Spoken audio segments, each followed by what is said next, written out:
Thanks for joining us today on New England Living. I'm your host, Rachel Holt. We're heading to Somerville, Massachusetts for an inside look at a craft chocolate factory that's been turning out authentic stone ground goods since 2005. Meet Taza Chocolate founder and CEO Alex Whitmore. Taza, where does that name come from? Taza Chocolate. Oh, I did not say it like that. I apologize. Taza Chocolate is Spanish for cup of chocolate or hot chocolate. It's really a call out to the roots of chocolate as a beverage.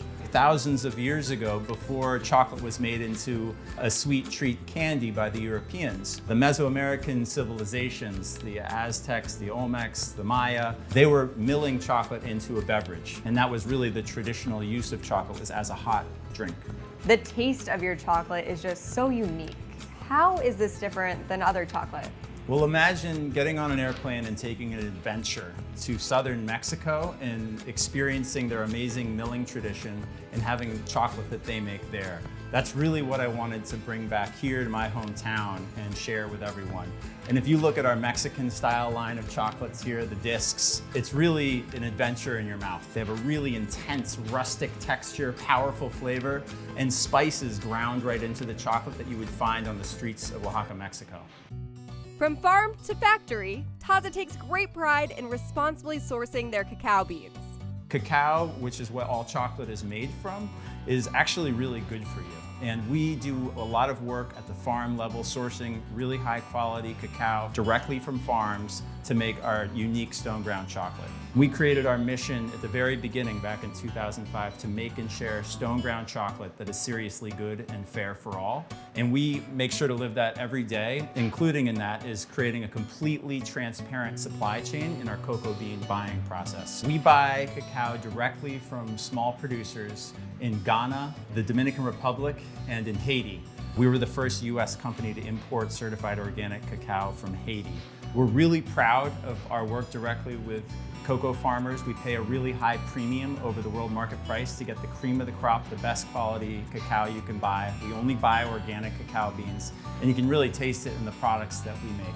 We're definitely thought leaders in the industry in regards to how best to source cocoa beans for chocolate manufacture to make sure that cocoa farmers have more meaningful market access so that they can get a much more fair price for their products. Another thing that makes Taza Chocolate unique is that it's all 100% vegan and dairy-free. Over the last several years, where veganism has grown in popularity, it's been a huge benefit for us having a completely vegan facility. That being said, milk chocolate lovers, you can still be satisfied by our chocolate. We make this amazing almond milk style chocolate that is just absolutely delicious and can hit on that sweet note of milk chocolate that you might be craving.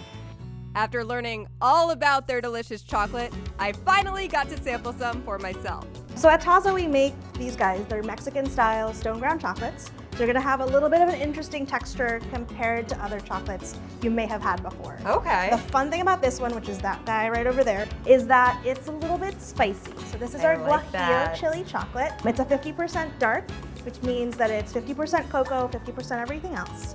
And you're probably experiencing that interesting texture in that chocolate. Sweet, now it's spicy. Yeah. And it's such a great combo. I have never had spicy chocolate before. Awesome. So the cool thing about the discs is that you can either just eat them as is, like now, or you can break them up and make them into a hot chocolate at home. Wow, I've been missing out my entire life. This is not fair, but I'm glad I at least discovered it now. Yeah, and so we have these in a bunch of different flavors. We've got vanilla, we've got cinnamon. If you like nuts, we have a salted almond one. And then we have some plain dark chocolates. If you're more of a dark chocolate person, this is pretty sweet. And which is the most popular chocolate bar? So out of everything that we make, our most popular chocolate bar is actually this guy. It's the Wicked Dark Bar. So this is 95% dark chocolate. So it's got 2 grams of sugar per serving, 4 grams of sugar in the bar. It's basically salad. You can eat as much of it as you want. Oh, it's so healthy. Yeah, exactly. They do say dark chocolate is healthier for you, and I'm just taking that and I'm kind of running with it. Yeah, so this is really high in antioxidants, really high in flavonols. There's lots of fiber in there. And at 95%, it's not super intense. You get a little bit of a hint of sweetness, but it's definitely probably the most healthy chocolate bar you've ever had before. Very rich, very bold, not that creamy chocolate that maybe we're used to, but still very delicious. Yeah, but if you wanted it even smoother, we could try the last one. Okay. This is a lot of chocolate all at once, but Don't tempt me with a good time. yeah. So this one is a newer product of ours. If you're more of a milk chocolate person, this is probably a lot more up your alley. Which one is this one? This one's the almond milk chocolate. Oh my goodness. So this one is sort of our version of a milk chocolate. We grind up almond flour to give it sort of like a milk chocolate experience. It's a lot smoother in texture. So all of our chocolate is dairy-free, gluten-free, soy-free. We're non-GMO, we're organic. So pretty much everybody can eat this chocolate. We have a bean-to-bar chocolate operation, meaning we start with the raw agricultural ingredients, the cacao beans, the cane sugar. We roast the cacao beans and winnow them to make cocoa nibs. And then we grind those using traditional rotary stone mills as well as roll refiners and ball mills to make different kinds of chocolate. We blend in sugar or nuts or any other ingredient to make the specific product we're making. We'll refine that and then we'll temper and deposit it. What that does is we shape it into whatever form we want, be it a rectangle or a bark or a disc or a chocolate covered item. And then we'll cool it and pack it and ship it out to all of our customers. There is a lot going on in the factory. Just give us an idea how much chocolate is produced here. Each week we produce about 20,000 pounds of finished goods. Each year we'll produce about 750,000 pounds of chocolate products. This has obviously grown so much since 2005 when you first started it. Where do you see it going from here? I am really proud of what we've been able to build over the last 15 years.